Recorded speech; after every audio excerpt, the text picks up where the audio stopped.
दोस्तों chapter number 12 part number 2 यहाँ पे बैटल ऑफ पानीपत के बारे में बात करेंगे।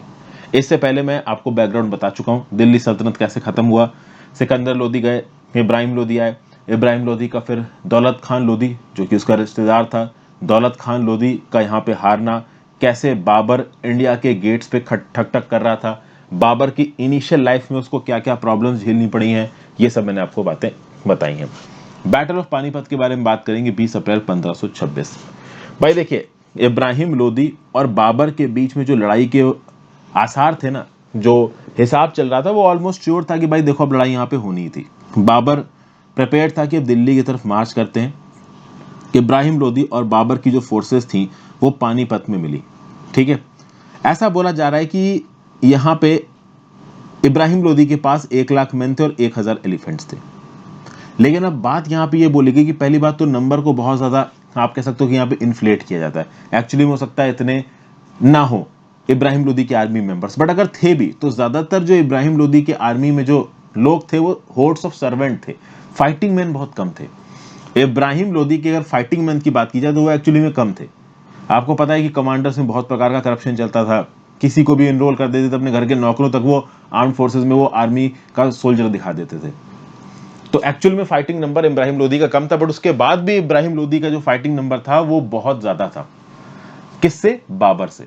बाबर आया था 12,000 की सेना के साथ, लेकिन प्रॉब्लम ये हुई कि जब पंजाब के इलाके में बाबर ने इनिशियली जीत हासिल की तो पंजाब के जो लोकल वॉरियर्स थे ना, पंजाब के जो सोल्जर्स थे ना, जिनकी आर्मी हारी थी बाबर से, जिनकी मतलब कह सकते जिनका, जैसे फॉर एग्जाम्पल आपको मैंने पहले बताया था दौलत खान लोधी हार चुका था बाबर से पहले ही पंजाब के इलाके में, मैंने पिछले वाली वीडियो में सब बता रखा है। तो पहले पंजाब के इलाका, पंजाब मतलब जो मुल्तान सियालकोट वाला इलाका है, जब इसके ऊपर कब्जा किया बाबर ने तो वहां की जो फोर्सेस थी वो बाबर की तरफ आ चुकी थी।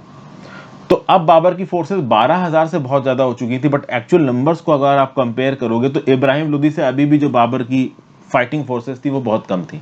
लेकिन हिस्ट्री में ऐसे बहुत से एग्जांपल्स हैं जहां पे रूलर्स ने अपनी कम फाइटिंग फोर्स से भी बड़ी फाइटिंग फोर्सेस को हराया है अपनी काबिलियत के दम पे, और कुछ कुछ यहाँ पे भी ऐसा ही होने वाला था। भले ही बाबर की आर्मी न्यूमेरिकली इंफीरियर हो, लेकिन बाबर ने अपनी आर्मी को स्टेशन बड़ा जबरदस्त तरीके से किया था। वो बहुत सही तरीके से आप कह सकते हो कि अपना जाल बिछाता था लड़ने से पहले। ठीक है, तो पहले क्या करेगा कि एक आर्मी की टुकड़ी को रिजर्व में रखेगा, फिर अगर सामने ऐसे इस तरीके से ऐसे दो आर्मी लड़ने वाली, एक आर्मी इधर से एक आर्मी इधर से, तो दो टुकड़ियों की आर्मी को इस तरफ भेजेगा ताकि सामने वाली आर्मी को चारों तरफ से घेर सके। ये बाबर की हमेशा से प्लान रहता था। प्लस क्या होता था कि बाबर अपने डिफेंसेस को स्ट्रांग करता था, बहुत सारे कार्ड्स लाके वो सामने लगा देगा। ठीक है, तो कार्ड्स डिफेंस की तरह काम करेंगे। इन कार्ड्स के बीच में जो छोटे छोटे से छेद होंगे उसमें लोग बंदूकें लेके खड़े हो जाएंगे, उससे गन फायर्स आर्टिलरी ये सब फेंकना बाबर शुरू कर देगा। और जहां पे उसने अपनी कार्ड्स लगा रखी उसके सामने एक डिच खोद देगा, एक गड्ढा खोद देगा। हालांकि उस डिच के बीच में से कुछ कुछ जगहों पे जगहें होंगी जहां से अगर मार्च करना है बाबर की आर्मी को आगे तो वो मार्च कर सकती है, लेकिन सामने से जो आर्मी मैराउडिंग आर्मी है वो सीधे सीधे बाबर की आर्मी पे नहीं पहुंच पाएगी, बीच में खाई उनका इंतजार कर रही होगी, फिर बैक एंड से भी अटैक के साक्ष्य बना रखे होंगे यहाँ पे किसने? बाबर ने। तो बाबर एक बहुत जबरदस्त मिलिट्री स्ट्रैटेजी के साथ लड़ता था, सामने वाली आर्मी को पीछे से घेरता था, सामने वो बहुत सारे डिफेंसेस लगा के उन डिफेंसेस में से छुप के अपना आर्टिलरी और गन फायर करवाता था। और मान लो सामने वाले आदमी के सोल्जर्स लड़ते हुए सामने आ भी रहे तो सामने एक डिच खोद रखी, उसमें गिर के जो सामने वाले लड़ने वाले लोग हैं वो मर जाएंगे। तो इस प्रकार की कुछ आप कह सकते हैं बाबर की पोजीशंस हुआ करती थी जब वो जंग लड़ा करता था। ओके, फिर आप देखोगे बाबर के पास एक डिवाइस था, ओटोमन रूमी डिवाइस। इस ओटोमन रूमी डिवाइस के थ्रू भी यहां पे बाबर को काफी टैक्टिकल एडवांटेज मिला। ये ओटोमन रूमी डिवाइस वही डिवाइस था जिसको ओटोमन्स ने शाह इस्माइल ऑफ ईरान के अगेंस्ट भी यूज किया था। ईरान की जो सफाविद डायनेस्टी थी ना, सफाविद डायनेस्टी का रूलर था शाह इस्माइल। ठीक है, तो शाह इस्माइल वही था जिसने मार दिया था किसको? उज्बेक रूलर शेबानी खान को। और शाह इस्माइल को यहाँ पे किसने हरा दिया? ओटोमन अंपायर ने। तो ओटोमन अंपायर के पास भी ओटोमन रूमी डिवाइस था, यही रूमी डिवाइस यहाँ पे बाबर के पास भी था। ओके, इसके थ्रू गन वगैरह फायर होती थी और सामने वाली जो आर्मी थी वो थोड़ी बैक एंड पे चली जाती थी। प्लस बाबर ने इंडिया में गन पाउडर की यूज को बहुत ज्यादा प्रमोट सा क्या किया? देखिए, गन पाउडर उससे पहले भी इंडिया में एग्जिस्टेंट था, बट जिस स्केल पे बाबर ने जंग में गन पाउडर का इस्तेमाल किया। इससे पहले किसी ने भी इस स्केल पे गन पाउडर का इस्तेमाल नहीं किया था। ओके, और यहां पे कुछ मास्टर गनर्स को डिप्लॉय किया बाबर ने। ठीक है, दो मास्टर गनर्स थे, ओटोमन मास्टर गनर्स, उस्ताद अली और मुस्तफ़ा। तो उस्ताद अली मुस्तफ़ा को स्पेसिफिकली बाबर ने रिक्रूट किया था कि जब भी इस तरीके की जंग होगी तो ये मास्टर गनर हुआ करते थे जो अपोजिशन को बहुत ज्यादा नुकसान पहुंचाएंगे। और गन पाउडर का जो डेवलपमेंट था वो ग्रेजुअली इंडिया में डेवलप हो रहा था, लेकिन आप देखोगे कि बाबर ने बहुत मेजर स्केल पे गन पाउडर को इस्तेमाल किया। सबसे पहली बार बाबर ने इसका इस्तेमाल किया था जब भीरा के फोर्ट्रेस पे उसने कब्जा किया था। भीरा का फोर्ट्रेस किसके बॉर्डर पे था? दौलत खान लोधी के डोमेन्स के बॉर्डर पे था, और भीरा के फोर्ट्रेस को कब्जाया किसने? बाबर ने। फिर बाबर वापस गया था, फिर उसको दौलत खान लोधी ने कब्जा लिया था, फिर से दौलत खान लोधी को पीछे ढकेला था। ये सब मैं पिछली वीडियो में आपको बता चुका हूं। तो डेफिनेटली आप देखोगे कि आर्टिलरी में गन पाउडर का इस्तेमाल करके सामने की आर्मी पे हमला करना, इसको बहुत मेजर स्केल पे बाबर ने आगे बढ़ाया, और इसीलिए बाबर को यहाँ पे इनिशियली बहुत सारी सक्सेस भी देखने को मिली है। अब यहाँ पे इब्राहिम लोदी लड़ने आ रहा था। इब्राहिम लोदी को लड़ा कि मैं जीत जाऊंगा, मेरे पास बहुत ज्यादा यहाँ पे सेना है। बट इब्राहिम लोदी को ये आइडिया नहीं था कि जिससे वो लड़ने जा रहा है उसने अपनी पोजीशंस को और अपनी स्ट्रैटेजी को किस प्रकार से डिफेंड करके रखा गया। इब्राहिम लोदी को क्या रहा कि बाबर जैसे ट्रेडिशनली सेंट्रल एशियंस लड़ते हैं ना, उज़्बेक्स वाले जो रूलर्स टाइप के थे, मंगोल्स जैसे थे, जैसे वो लड़ते थे, वैसे ही यहाँ पे बाबर भी लड़ेगा। बट एक्चुअली यहाँ पे हुआ नहीं। एक्चुअली में ये जो तिमुरिड एम्पायर था ट्रांस ऑक्सियाना का, बाबर वहीं का तो था, फरगाना का। फरगाना, समरकंद, आसपास इन सब इलाकों में एक समय पे तिमुरिद्स का राज हुआ करता था। ठीक है भाई। और तिमुरिद ट्रेडिशन में आप देखोगे कि इसी प्रकार की लड़ाइयां होती थी। सेंट्रल एशिया में एकदम से घोड़े पे चढ़ के आएंगे, लड़ेंगे, हारेंगे तो एकदम से घोड़े चढ़ के वापस चले जाएंगे। मोबाइल मोड ऑफ वॉरफेयर, एकदम से आए एकदम से पीछे गए। लेकिन यहाँ पे बाबर ने एकदम ही नई टेक्निक निकाल दी। पहले के रूलर्स क्या करते थे? घोड़े पे चढ़े, एकदम से अटैक किया, एकदम से बिल्कुल आमने सामने, आर या पार, खत्म या जीत गए, सब कुछ फिक्स हो जाता था एक बार में। बाबर ने बोला नहीं, ऐसी लड़ाई नहीं करेंगे। बाबर ने एक जगह अपने जवाना लगा दिया और वहां पे अपने डिफेंसेस को स्ट्रांग किया, और सामने वालों को बोला कि तुमको अटैक करना हो करो, हम तो यहीं खड़े होकर तुमसे लड़ेंगे। और वहीं खड़े होकर अपना डिफेंसेस स्ट्रांग करके गोलियां चलाता रहता था, आर्टिलरी गन पाउडर चलाता रहता था। सामने वाले आदमी का दिमाग खराब हो जाता था कि ना तो मूव कर रहा है, ऊपर से मॉडर्न हथियारों से वार भी कर रहा है। तो ये यहाँ पे सीन था। इब्राहिम लोदी को इस प्रकार की वॉर टैक्टिक्स की आदत नहीं थी। इब्राहिम लोदी की इनफैक्ट यहाँ पे प्रिपरेशन भी इस प्रकार की वॉर टैक्टिक्स के लिए नहीं थी। तो 7 से 8 दिन के लिए आप देखोगे कि इब्राहिम लोदी की फोर्सेस और सामने बाबर की फोर्सेस, बाबर ऑब्वियसली बात है अपने डिफेंसेस लगा के बैठ गया, और इब्राहिम लोदी की फोर्सेस के ऊपर गन फायर करने लगा, गन पाउडर से, आर्टिलरी के थ्रू। एंड में इब्राहिम लोदी को लगा कि भाई ये क्या बकवास चल रही है, अब तो सामने सामने लड़ना पड़ेगा। एकदम से इब्राहिम लोदी की फोर्सेस बाहर निकली, उन्होंने बोला हमला, अटैक। ठीक है भैया, बाबर इसके लिए भी तैयार था। बाबर ने क्या कर रखा था कि अपनी 2 विंग्स को डिप्लॉय कर रखा था इब्राहिम लोदी की आर्मी के ऊपर पीछे से अटैक करने के लिए। और जब यहां पे आप देखोगे कि इधर हैं आपके बाबर के डिफेंसेस, तो इधर हैं आपके बाबर के डिफेंसेस, यहां इब्राहिम लोदी खड़ा है। अब इब्राहिम लोदी इधर दौड़ना शुरू करेगा कि यार बहुत हो गया, इसके डिफेंसेस खत्म करो उसको। तो सामने एक तो ट्रेंच खुदी हुई है, ऊपर से इधर से 2 बाबर की टुकड़ियां अटैक कर देंगी। तो कुल मिला के इब्राहिम लोदी की आर्मी यहां पे चारों तरफ से फंस जाएगी। ठीक है, साइड से, रियर से इब्राहिम लोदी की आर्मी को घेर लेगा बाबर। और यहाँ पे जो बाबर के गनर्स थे वो तो अपना काम कर ही रहे थे, उसने मास्टर गनर्स हायर कर रखे थे इस चीज के लिए। ओके, बाबर ने यहाँ पे अपने बोमेन को भी विक्ट्री का क्रेडिट दिया, मतलब जो जो नहीं तीर कमान से तीर चलाते थे, इनको भी यहाँ पे क्रेडिट दिया गया।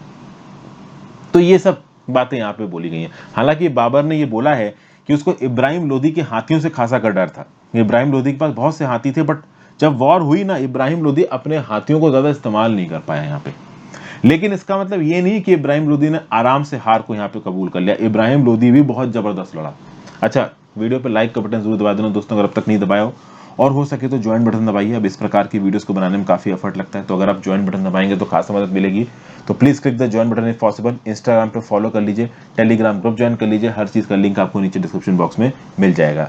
और डेफिनेटली कमेंट करके वीडियो का एंगेजमेंट बढ़ाइए। जितना ज्यादा आप वीडियो का एंगेजमेंट बढ़ाएंगे, जितना ज्यादा इसको लाइक करेंगे, उतना ही यूट्यूब मेरी वीडियोस को और प्रमोट करेगा।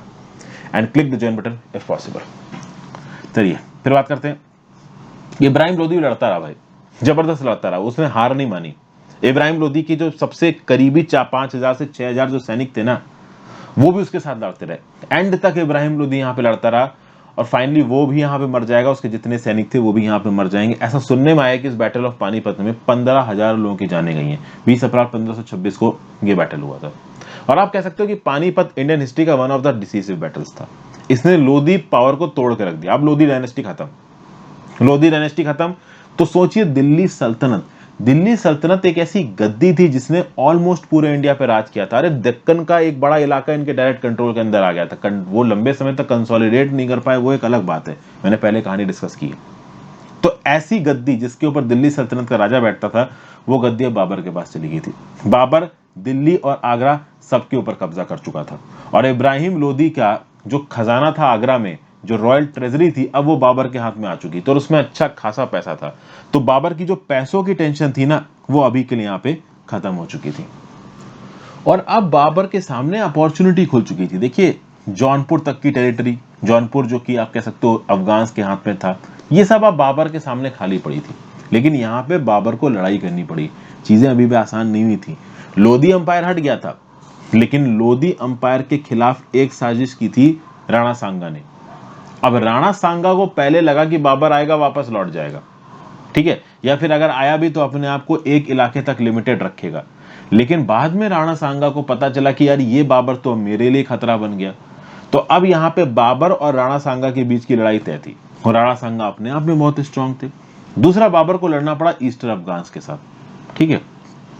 तो कुल मिला के बाबर आ चुका था, ये इंडिया है, बाबर दिल्ली में बैठा है, नीचे भाई आपका राणा सांगा ऑफ मेवाड़, काफी बड़ा इलाका राजस्थान का भी राणा सांगा ऑफ मेवाड़ के अंदर था, और ईस्टर्न राजस्थान जौनपुर के आसपास का इलाका। अब दोनों ही तरफ बाबर के यहाँ पे एनिमीज खड़े हैं। बाबर सोच रहा है कि क्या किया जाए क्या नहीं किया जाए।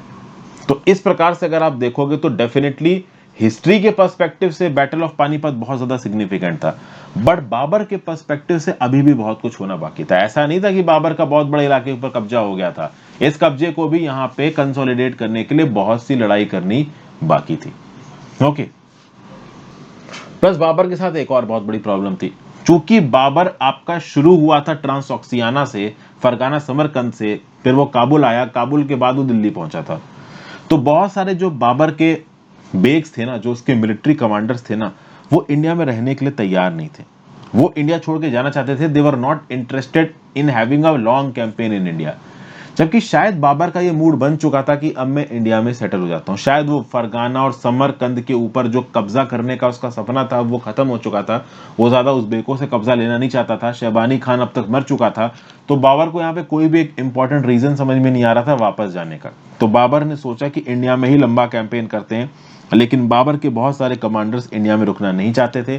सर्दियां खत्म हो रही थी, गर्मियां आ रही थी, और आपको पता है काबुल वगैरह साइड में, और ये उज़्बेकिस्तान के लोग जो होते हैं ना, जो वहां पे रहता है, उसको इंडिया की गर्मी नहीं झेलेगी। दिल्ली में टेम्परेचर 40, 42, 44 डिग्री पहुंच जाता है। और अगर आप चले जाओ, इन लोगों को ठंडी की आदत थी। काबुल, अफगानिस्तान, ऊपर उज़्बेकिस्तान, इस प्रकार की जो सेंट्रल एशिया की कंट्रीज है ना, यहाँ पे आप जाओगे ना, इनके लिए ठंडी नॉर्मल है। मैं एक बार, ये जो आपका कजाकिस्तान में नूर सुल्तान एयरपोर्ट है, जब मैं वहां पे लैंड किया, मैं बाहर निकला, -8 डिग्री टेम्परेचर, और लोग वहां पे एकदम नॉर्मल है। और मुझे, और मतलब हम लोग गए थे घूमने, तो एकदम ठंड लग रही है, हम लोग बिल्कुल जमे जा रहे हैं वहां पे, और लोगों को कोई फर्क नहीं पड़ रहा। मतलब उनके लिए वो टेम्परेचर नॉर्मल है, -8 डिग्री। इंडिया में तो कभी नहीं गया होगा -8 डिग्री। अब आप सियाचिन ग्लेशियर की बात नहीं करूं, मतलब नॉर्मल बात कर रहा हूं मैं। साउथ इंडिया की बात छोड़ो, नॉर्थ इंडिया में नहीं जाता इतना टेम्परेचर। कभी कभार 1 डिग्री चला गया या आधा डिग्री चला गया हिस्ट्री में। कभी कभार पता चला नलके में पानी, एक बार 0 डिग्री सुनने में आया था कि कानपुर लखनऊ में 0 डिग्री टेम्परेचर हो गया था, नलकों में पानी जम गया था। वही उसका एग्जाम्पल आज तक देते हैं बड़े बूढ़े। तो इस प्रकार का तो हिसाब है। तो इंडिया का जो गर्मी का हॉट टेम्परेचर था, वो इनको रास नहीं आ रहा था। तो बाबर के बहुत सारे कमांडर छोड़ के जाना चाहते थे।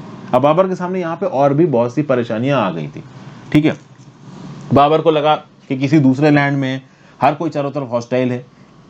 आपका उत्तर प्रदेश जौनपुर में अफगान खड़े हुए हैं, नीचे की तरफ आ जाओ तो ईस्टर्न राजस्थान और मेवाड़ में राणा सांगा खड़े हुए हैं, और सब लड़ने को खड़े हैं, ठीक है। तो ये सब चीजें यहाँ पे थी। प्लस एक और बात थी, जब बाबर इंडिया में पहुंचा था ना, बहुत ज्यादा स्वागत नहीं किया था दिल्ली के लोगों ने। उसका एक प्रॉब्लम थी, जब तिमूर ने अटैक किया था दिल्ली पे, तो दिल्ली में इतनी क्रुएलिटी की थी ना, इतनी बर्बादी मचाई थी ना, बिल्कुल तहस नहस कर दिया था। दिल्ली को उबरने में जाने कितने साल लग गए थे, दशक लग गए थे। तो दिल्ली को लोगों को लगा कि बाबर आएगा तो इतनी ही लूटपाट मचेगी। लूटपाट मची बाबर के आने से, बट तिमूर जितनी नहीं बची थी। तो इस समय पे बाबर के लिए बहुत इंपॉर्टेंट था कि भाई ओवरऑल वो कैसे ना कैसे करके अपने डोमिनियंस को कंसोलिडेट करें। ओके, अब सबसे खास बात यहाँ पे ये थी कि बाबर को एक बात मालूम थी कि इंडिया में ही इतने रिसोर्सेस है, इंडिया में इतनी दौलत है जिसके दम पे बाबर एक स्ट्रॉन्ग अंपायर बना सकता है और अपने बेग्स, अपने मिलिट्री कमांडर्स को सेटिस्फाई कर सकता है। काबुल में देखिए उस हद तक ना ही फाइनेंसेस थे, ना ही उस हद तक दौलत थी जो दौलत इंडिया में थी उस समय पे। इसलिए यहाँ पे बाबर ने एक फर्म स्टैंड लिया और उसने बोला कि मैं तो इंडिया में रुकने वाला हूँ। लेकिन उसने अपने साथ के किसी भी बेग को फोर्स नहीं किया। उसने अपने मिलिट्री कमांडर्स को बोला खुले दिल से कि भाई देखो, आप अगर वापस जाना चाहते हो तो आप वापस जा सकते हो, आपके ऊपर किसी भी प्रकार की रोक टोक नहीं है, बट मैं यहाँ पे इंडिया में रुकूंगा। और उसके बाद ये जो मुगल डायनेस्टी इंडिया में स्टैब्लिश होगी ना, ये भाई आगे आने वाले समय में बहुत स्ट्रांग होने वाली थी। रीजन बीइंग कि बाबर इस जगह को अपना बना के सेटल होने के मूड में था और आगे जो उसके बेटे होंगे वो भी यही इंटेंशन यहां पे रखेंगे। ठीक है, अब यहां पे प्रॉब्लम हो गई राणा सांगा को। राणा सांगा को लगा कि तैमूर की तरह बाबर आएगा, लोधी को हराएगा और वापस लौट जाएगा। ऐसा हुआ नहीं भैया, बाबर यहां जम गया। और बाबर जब यहां पे जम गया तो जैसा राणा सांगा के लिए इब्राहिम लोधी, वैसे ही राणा सांगा के लिए बाबर। अरे राणा सांगा की प्रॉब्लम में तो इब्राहिम लोधी ही थी। राणा सांगा इब्राहिम लोधी को गद्दी से हटाना चाहता था, तो राणा सांगा को लगा कि बाबर को जिता देता हूं, ठीक है, बाबर यहां आएगा, लड़ेगा, खूब सारी दौलत लपेटेगा, वापस लौट जाएगा। बाबर बाबूल वापस लौटे ही नहीं, वो यहीं जम गए। अब बाबर यहां जम गए तो राणा सांगा का दिमाग खराब, यार ये क्या बवाल हो गया। तो अब यहाँ पे लड़ाई तय थी किसके बीच में, राणा सांगा के बीच में और बाबर के बीच में। और इसी लड़ाई को बोला जाएगा बैटल ऑफ खानवा। इस बैटल ऑफ खानवा को हम लोग अगली वीडियो में समझेंगे। वीडियो को लाइक और शेयर किए बिना मत जाना दोस्तों। ज्यादा से ज्यादा लोगों के साथ इन वीडियोस को शेयर करें, चैनल को सब्सक्राइब कर लीजिए, अपने व्यू पॉइंट नीचे कमेंट बॉक्स में दे सकते हैं। ज्यादा से ज्यादा क्वांटिटी में कमेंट्स करें, वीडियो को एंगेजमेंट बढ़ता है और हो सके तो ज्वाइन बटन दबाइए, काफी मदद मिलती है। Have a great day, good bye.